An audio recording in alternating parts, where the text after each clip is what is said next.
حتى أكون أحب إليه من والده وولده والناس أجمعين. صدق رسوله النبي الأمين الكريم وقد صدق يا سيدي يا سيدي يا مكي يا مدني يا عربي يا قرشي يا هاشمي ويا سيدنا يا سيدنا يا سيدنا يا حبيبنا يا طبيبنا يا حبيب المصطفى المجتبى صلى الله عليه وسلم. آئیے عقیدت و محبت کے ساتھ سب سے پہلے اپنے آقا و مولا حضور سرور کائنات فخر موجودات نبی اکرم نور مجسم شفیع معظم حضور احمد مجتبی محمد مصطفیٰ صلی اللہ علیہ وسلم کی مقدس بارگاہ کی رسالت آپ میں ایک مرتبہ درود پاک کا نذرانہ نچھاور کریں. اللهم صل على سيدنا وشفيعنا وحبيبنا ونبينا وكريمنا مولانا محمد وآله وسلم صلاة وسلام عليك يا رسول الله صلى الله عليه وسلم. محمد کی محبت دین حق کی شرط اول ہے، اسی میں ہو اگر خامی تو سب کچھ نامکمل ہے. کہ محمد سے وفا دور ہے تو ہم تیرے ہیں، یہ جہاں چیز ہے کیا لوح و قلم تیرے ہیں. امام عشق و محمد فرماتے ہیں کہ جان ہے عشق مصطفیٰ روز فضو کرے خدا، جس کو وہ درد کا عذاب نازل دوا اٹھائے. عزیزان محترم، خطبہ کے بعد جس حدیث مبارکہ کو پڑھنے کا شرف حاصل کیا ہے، حضور علیہ السلام نے ارشاد فرمایا کہ تم میں سے کوئی بھی شخص اس وقت تک ایمان کی حلاوت کو نہیں پا سکتا، ایمان کے کمال کو نہیں پا سکتا، ایمان کی منزل تک نہیں پہنچ سکتا جب تک کہ لا یؤمن احدکم حتی اکون احب الیہ من والدہ وولدہ والناس اجمعین. جب تک کہ میں اس کے نزدیک اپنی اولاد، اپنے عزیز و اقارب اور تمام لوگوں سے محبوب نہ ہو جاؤں، اس وقت تک کوئی شخص ایمان کے کمال تک نہیں پہنچ سکتا ہے. اور یقیناً اس حدیث مبارکہ پر صحابہ کرام علیہ رضوان نے پوری زندگی عمل کیا. یہی وجہ تھی کہ اللہ تبارک و تعالیٰ نے ان کو دونوں جہاں میں کامیابی اور کامیابی سے نوازا تھا. تو یقیناً آج میری جو گفتگو کا موضوع ہے وہی ہے کہ صحابہ کرام علیہ رضوان کی جو محبت تھی حضور علیہ السلام کے ساتھ، وہ کس انداز کی محبت تھی کہ صحابہ کرام علیہ رضوان نے پوری زندگی اپنا سب کچھ قربان کر دیا حضور علیہ السلام کی ذات مقدس پر. اب دیکھیے کہ صحابہ کرام علیہ رضوان کو جو محبت حاصل ہوئی وہ کیسے حاصل ہوئی. ہم بھی بفضلہ تعالی حضور علیہ السلام سے محبت کا دعویٰ تو کرتے ہیں. آج ہمیں اسی محبت کو پرکھنا ہے، استوار کرنا ہے اور دیکھنا ہے کہ ہماری محبت یہ سچی ہے یا اس محبت میں کسی قسم کی ملاوٹ ہو. اس لیے کہ صحابہ کرام علیہ رضوان کی محبت کو جب پرکھا گیا، ان کی محبت کا امتحان لیا گیا، تو صحابہ کرام علیہ رضوان کی محبت تو وہ محبت تھی کہ جب غموں کے تیر چل جائے، آفات کی چکیاں چل جائے اور غموں کے طوفان آ جائے، تو صحابہ کرام علیہ رضوان آفات کی چکی کے نیچے غموں کے تیر کے اندر بھی ان کی زبان سے یا رسول اللہ کا نعرہ نکلتا تھا. ایسا نہیں کہ کچھ سالوں تک عاشق مصطفیٰ بن کر بیٹھ گئے، اس کے بعد پھر یہ کہنا شروع کر دیا کہ ہم سے یہ جو عشق کا امتحان ہے، عشق کی آزمائش ہے، اس آزمائش میں ہم کامیاب نہیں ہو پا رہے ہیں. بلکہ صحابہ کرام علیہ رضوان نے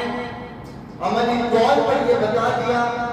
کہ حضور علیہ السلام تو وہ محبوب ہے کہ انسان اپنی پوری زندگی اس محبوب کی محبت میں زندہ رہے، اس محبوب کی محبت میں سے دنیا سے چلا جائے.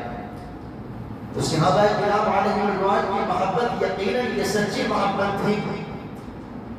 حضرت زید بن دستہ رضی اللہ تعالیٰ عنہ کا واقعہ ذرا دیکھیں. بلکہ میں یہ چاہتا ہوں کہ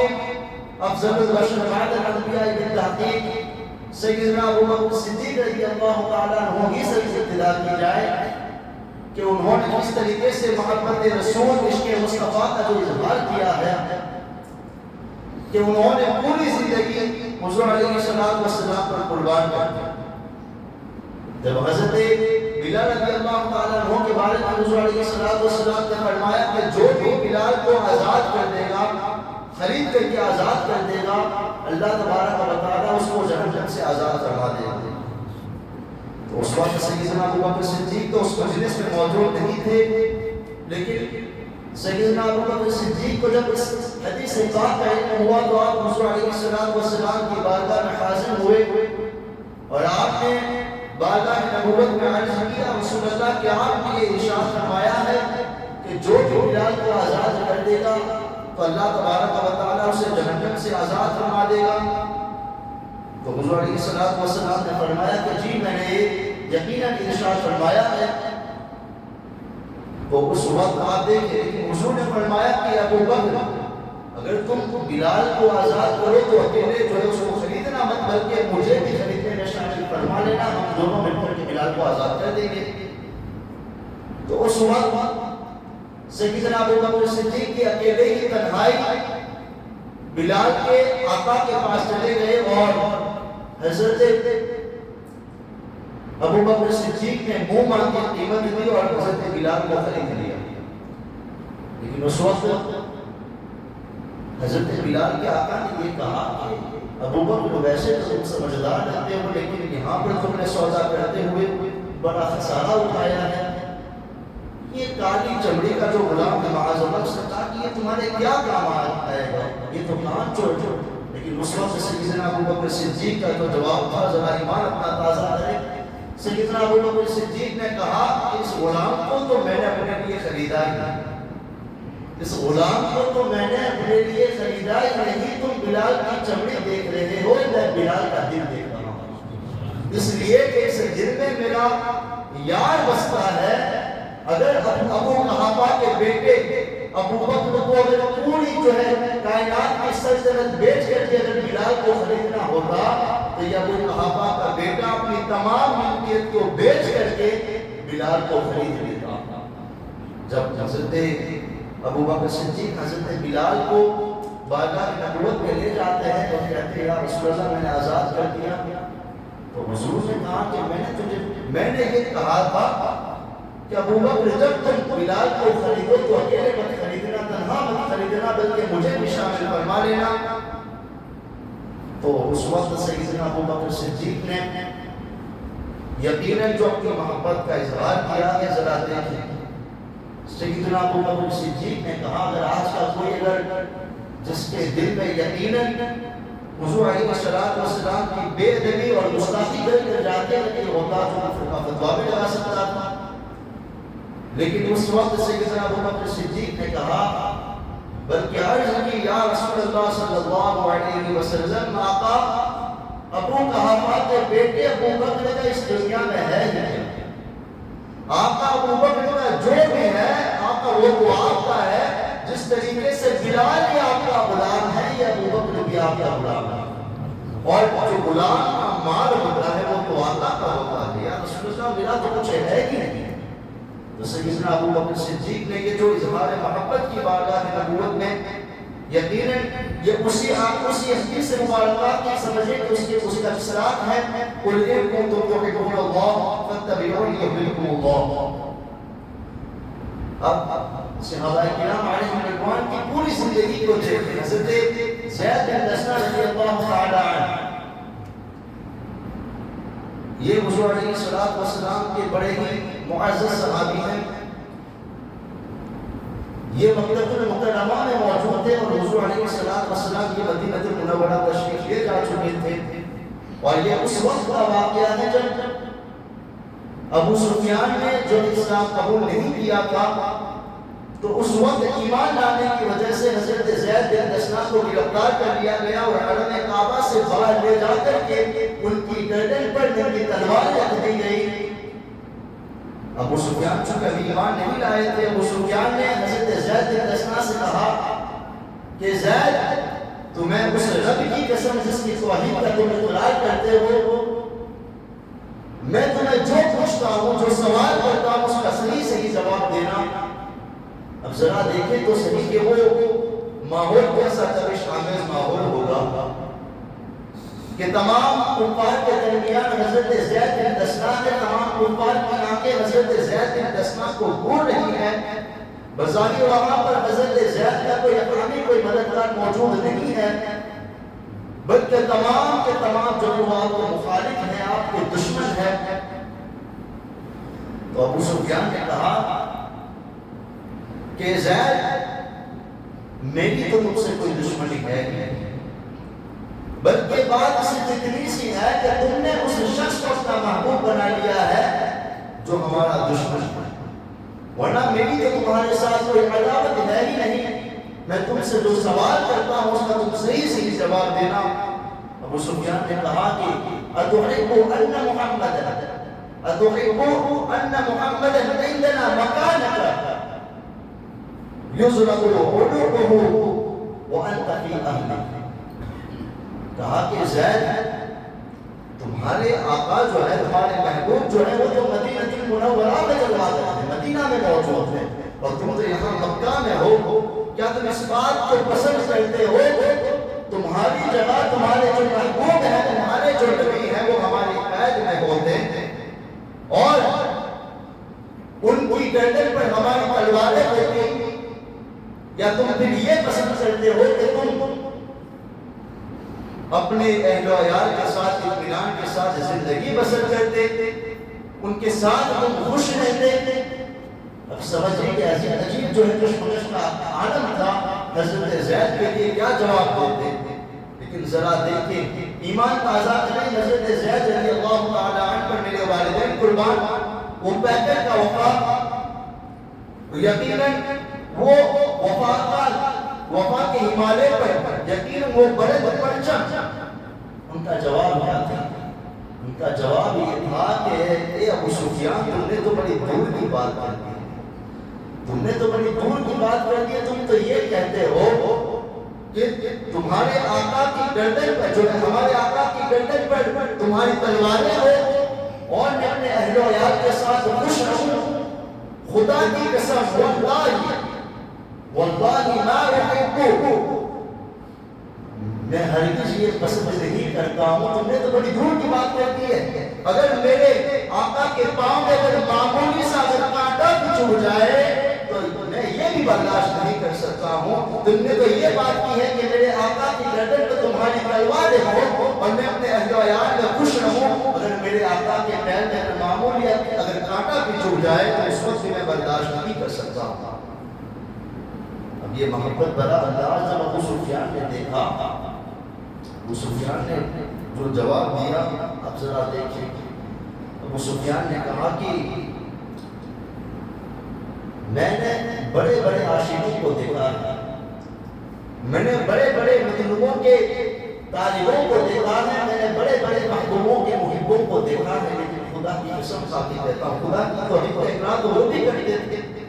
اگرچہ خدا کے ساتھ کوشش کرتے تھے، لیکن خدا کی توحید کا اقرار کرتے تھے۔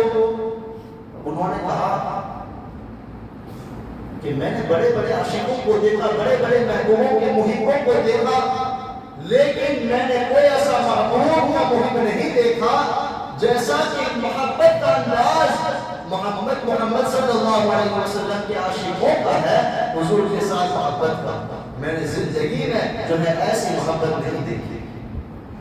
اب ذرا دیکھیں تو صحیح کہ حضرت زید بن دسنا رضی اللہ تعالیٰ عنہ کے سر پر جو ہے وہ موت منڈلا رہی ہے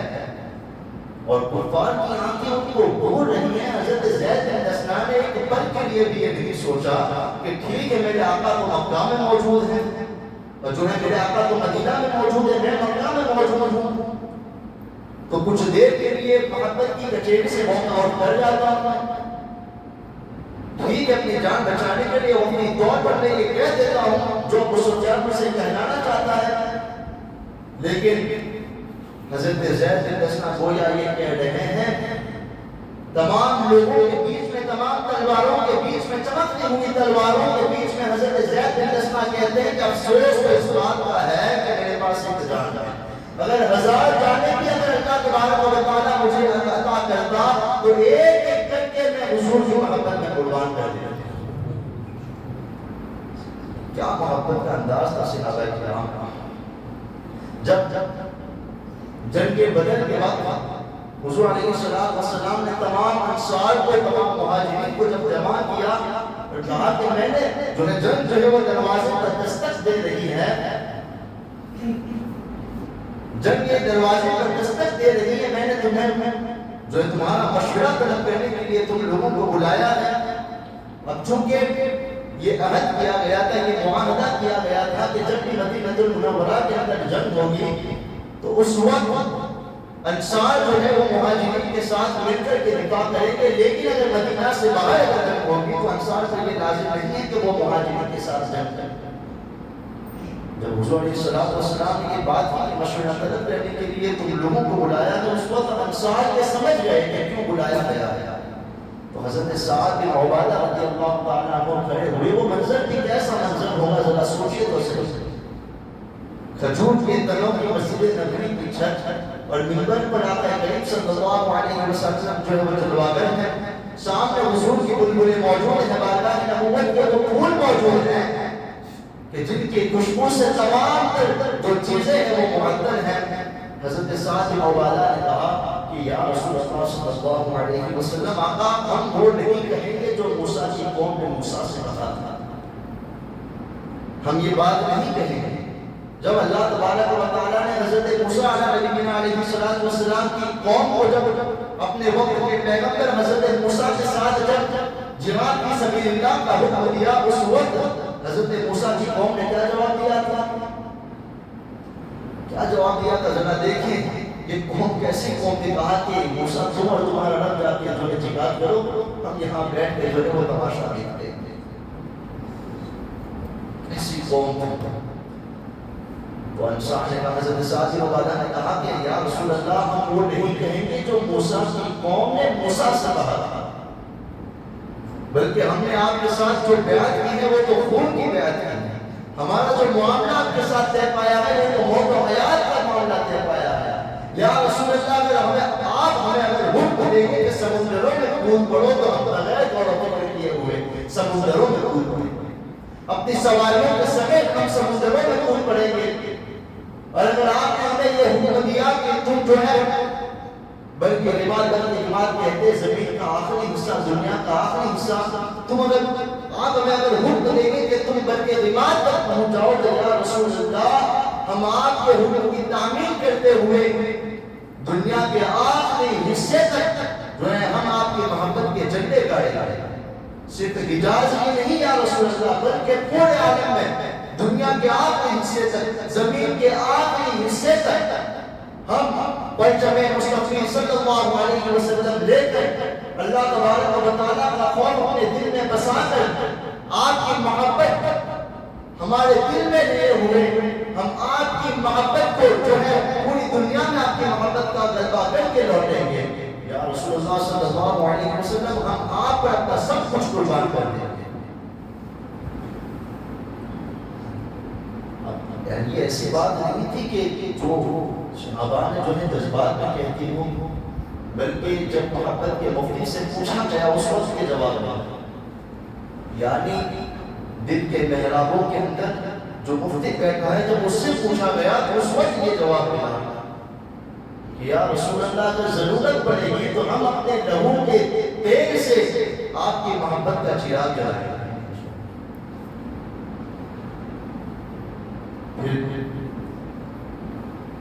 صحابہ کرام نے عرض کی ہم اپنی زندگی کی آخری سانس تک، ہم اپنی زندگی کی آخری سانس تک اپنا ایک ایک قطرہ آپ کی محبت میں جو ہے بہا دیں گے۔ یہ صحابہ کرام علیہ رضوان نے عرض کی۔ اور پھر ایک بیٹھ کا یہ محبت کا انداز تو دیکھیں، ایک بیٹھ کا دوسرا جو ہے وہ اٹھ جاتا تھا۔ کسی نے کہا کہ یا رسول اللہ ہم جو ہے آپ کے دائیں بھی جہاد کریں گے اور شہید ہو جائیں گے، آپ کے بائیں بھی جہاد کریں گے، آپ کے آگے بھی جہاد کریں گے، آپ کے پیچھے بھی جہاد کریں گے، ہم آپ کے ساتھ بے وفائی نہیں کرنے والے ہیں، بلکہ ہم اپنا سب کچھ آپ کی محبت میں لٹا دیں گے۔ اور جب صحابہ کرام نے یہ جب عہد کیا تو ان کا جو وعدہ تھا ہماری طرف کوئی وعدہ تھوڑی نہ تھا۔ جب انہوں نے یہ وعدہ کیا اس وقت چشم فلک نے بھی دیکھا، بدر کی مٹی نے بھی دیکھا، انہیں کے سنگریزوں نے بھی دیکھا، اور ان کی تلواروں نے بھی دیکھا، چمکتی ہوئی تلواروں نے دیکھا، اور برستے ہوئے نیزوں نے بھی دیکھا کہ انہوں نے جو حضور علیہ السلام کے ساتھ عہد کیا تھا۔ ایک صحابی کی حالت تو یہ تھی کہ جب ان کا جسم زخمی ہو گیا تو خون چلوں میں لے کر کے اپنے ماتھے پر لگاتے ہیں، اپنے سر پر لگاتے ہیں اور کہتے ہیں فزت ورب الکعبہ، رب کعبہ کی قسم آج میں کامیاب ہو گیا۔ قربانی دینے کے بعد بھی کہتے ہیں کامیاب ہو گئے۔ یہ صحابہ کرام کا جذبہ عشق تو آپ ذرا دیکھیں، حضور کی محبت کی سمجھیے کہ جو شمع صحابہ کے دلوں میں روشن تھی کہ پوری زندگی حضور علیہ السلام کی جو ہے وہ اطاعت اور فرما برداری میں آپ نے گزار دی۔ اور کیوں نہ وہ پھر اسی لیے تو ڈاکٹر اقبال کہتے ہیں کہ محمد کی محبت دین حق کی شرط ہوئے، اسی میں ہو اگر خامی تو سب کچھ نہ محمد۔ اگر حضور کی محبت اگر دل میں موجود نہ ہو تو پھر سمجھیں کہ آپ سجدے کر کر کے آپ کی پیشانی جو ہے وہ پیشانی پر اگر نشانات بھی پڑ جائیں گے وہ کسی کام کے نہیں۔ اور پھر یہ نہیں کہ صحابہ کرام علیہ رضوان کی محبت صرف آپ کی ذاتی حیات کا تھی، بالکل بھی یہ معاملہ نہیں ہے، بلکہ حضرت بلال حبشی رضی اللہ تعالیٰ عنہ کی زندگی کو دیکھیں۔ جب حضور علیہ السلام کا وصال ہو گیا اس وقت حضرت بلال کی کیفیت کیا تھی؟ حضرت بلال رضی اللہ تعالیٰ عنہ مدینہ المنورہ کی گلیوں میں حضور کے چہرے و دعا کو تلاش کرتے تھے، حضور کے حسین مخرے کو تلاش کرتے تھے، اور صحابہ کرام علیہ رضوان سے پوچھتے تھے کہ بتاؤ تم نے میرے محبوب کو دیکھا ہے یا نہیں؟ تم نے چہرے اور دعا کو دیکھا ہے یا نہیں؟ تم نے واللیل کے زلفوں کو دیکھا ہے یا نہیں؟ حضرت بلال مدینہ المنورہ کی گلیوں میں حضور کے وصال کے بعد حضور کو تلاش کر رہے ہیں، اور جب مدینہ المنورہ میں حضور علیہ السلام کی یاد یہ حضرت بلال کو تڑپاتی ہے، ستاتی ہے، تو حضرت بلال یہ فیصلہ کرتے ہیں کہ میں شہر مدینہ کو چھوڑ کر ملک شام کے شہر حلب چلا جاؤں گا۔ اس کے بعد وہ وہاں چلے جاتے ہیں اور مسلسل 1 سال وہاں پر قیام فرماتے ہیں، 1 سال قیام فرماتے ہیں۔ لیکن ایک مرتبہ قسمت انگڑائی لیتی ہے، حضرت بلال جب سو جاتے ہیں آنکھ بند ہوتی ہے، دل کی آنکھ کھل جاتی ہے، حضور علیہ السلام کی زیارت ہوتی ہے، واللیل کے زلفوں کو دیکھتے ہیں، چہرے و دعا کو دیکھتے ہیں، اور حضور فرماتے ہیں بلال تم نے میرے معزز اور میرے محبوب شہر کو کیوں چھوڑ دیا؟ تم نے میرے مدینہ المنورہ کو کیوں چھوڑ دیا؟ حضرت بلال کہتے ہیں یا رسول اللہ صلی اللہ علیہ وسلم آپ کی جدائی کا غم میں برداشت نہیں کر پا رہا ہوں، جہاں مدینہ المنورہ کی گلیوں میں جاتا ہوں تو مجھے آپ کی یاد یہ کر پاتی ہے، اسی لیے میں نے آپ کے شہر مدینہ کو چھوڑ دیا۔ لیکن جیسے ہی حضرت بلال رضی اللہ عنہ کی آنکھ جب کھلتی ہے فوراً اونٹ پر سوار ہو کر مدینہ المنورہ پہنچتے ہیں، اور وہاں کی در دیوار پر کے حضور کے چہرے کو تلاش کرتے ہیں، وہاں کے اپنے حجرے میں جاتے ہیں، حضور کے حسین چہرے کو تلاش کرتے ہیں، اور پھر حضور کی قبر انور پر جا کر کے عرض کرتے ہیں یا رسول اللہ صلی اللہ علیہ وسلم آقا آپ نے کہا تھا کہ میرے معزز میرے محبوب شہر کو کیوں چھوڑ دیا؟ آقا دیکھیے آپ کا بلال جو ہے آپ کا غلام یہ حاضر ہو چکا ہے، آپ کا غلام یہ حاضر ہو چکا ہے، آقا آپ کو دیدار کرا دیجیے۔ اس کے بعد حضرت بلال حبشی کی ایسی وجدانی کیفیت ہوتی ہے کہ بے ہوش ہو جاتے ہیں۔ صحابہ کرام کچھ دیر کے بعد جب ان کو بیدار کرتے ہیں تو وہاں کی گلیوں میں صرف ایک ہی چرچا ہے کہ آقا کا غلام بلال یہ واپس لوٹ آیا ہے۔ اور جب دیکھیں اپنا کوئی محبوب جب وصال کر جاتا ہے، انتقال کر جاتا ہے، تو اس محبوب کا جو محبوب ہوتا ہے وہ بھی ہمیں محبوب لگنے لگتا ہے۔ اس لیے لیے کہ اپنے محبوب کے ساتھ اس کی یادیں جڑی ہوتی ہیں۔ اب حضور علیہ السلام تو مثال فرما چکے ہیں، لیکن حضور کی یادیں تازہ کرنے کے لیے لوگ حضرت بلال کی زیارت کرتے ہیں۔ اب صحابہ کرام علیہم رضوان حضرت بلال سے کہتے ہیں کہ بلال تم آ تو رہے ہو، اب اپنی میٹھی آواز میں سنا، اب میٹھی آواز میں سنا دو۔ حضرت بلال کہتے ہیں کہ یہ تو ممکن نہیں ہے، یہ تو ممکن نہیں ہے۔ صحابہ نے کہا کہ کیوں ممکن نہیں؟ کہا کہ جب میں اذان دیتا تھا اور اشہد ان محمد رسول اللہ پہ جب میں پہنچتا تھا، اس وقت چہرے وجوہ میرے سامنے ہوتا تھا، چہرے وجوہ میرے سامنے ہوتا تھا، حضور کا حسین مقرہ یہ میرے سامنے ہوتا تھا۔ جب میں اشہد ان محمد رسول اللہ پہ پہنچوں گا اور آقا پہ نظر نہیں آئیں گے تو یہ غم میں برداشت نہیں کر پاؤں گا، یہ غم میں برداشت نہیں کر پاؤں گا۔ لیکن صحابہ کرام علیہم رضوان ایک ترکیب بناتے ہیں،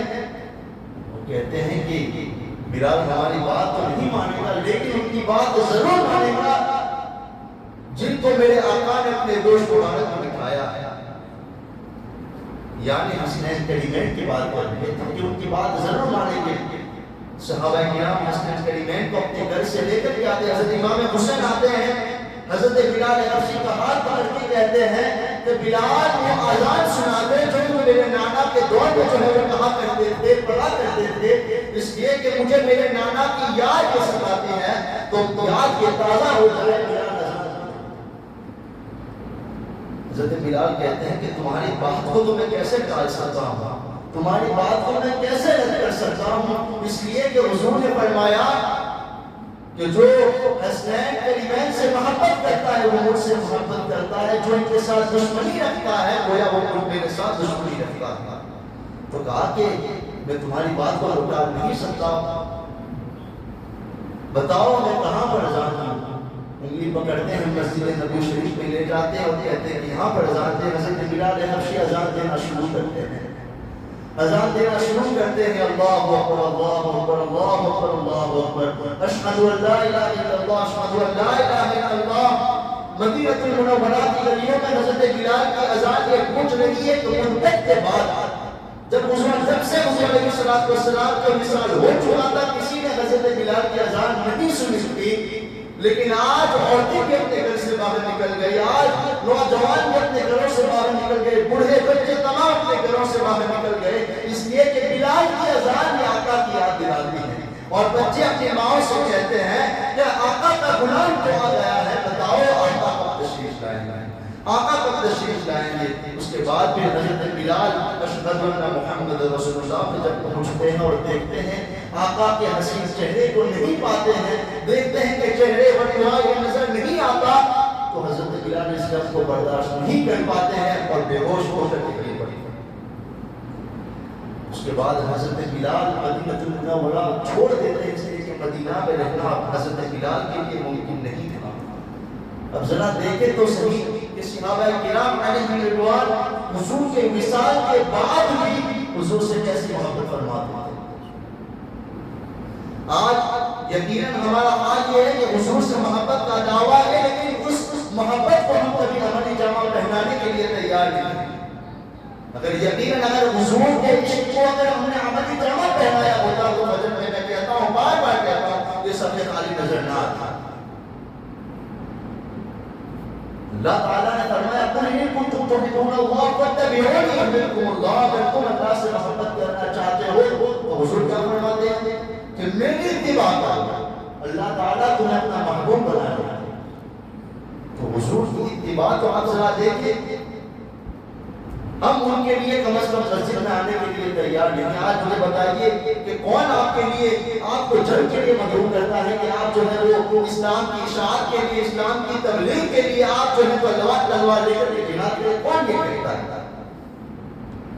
آپ سے تقاضا یہ کیا جاتا ہے کہ کم از کم آپ 5 وقتہ نماز کو پڑھیں، جو نماز میرے آنکھوں، میرے محبوب کی آنکھوں کی ٹھنڈک ہے۔ اور آج یقیناً ہماری نسلوں میں یہ جو حضور کا عشق ہے، سمجھیں کہ آج نوجوانوں کے سینے حضور کے عشق سے بالکل خالی نظر آتے ہیں۔ آج ہمارے نوجوان نسلیں، ہمارے بچے فٹ بالر اسٹارز کو پہچانتے ہیں، کرکٹرز کو جانتے ہیں، باکسرز کے نام جانتے ہیں، لیکن آج ہمارے بچے حضرت بلال حبشی کا نام کیوں نہیں جانتے، جو کہ حضور علیہ السلام کی آنکھ کے تارے ہیں؟ تو اگر محبوب تک اگر پہنچنا ہے تو محبوب کے محبوبوں تک آپ پہلے اب جو ہے وہ آپ تک پہنچنا لازم اور ضروری ہے۔ جب ان کی سیرت طیبہ اگر ہم پڑھیں گے اور ان کے اندر حضور علیہ السلام کا جو جذبہ عشق اگر دیکھیں گے تو یقیناً ہمیں حضور علیہ السلام تک پہنچنے کا راستہ یقیناً مل جائے گا۔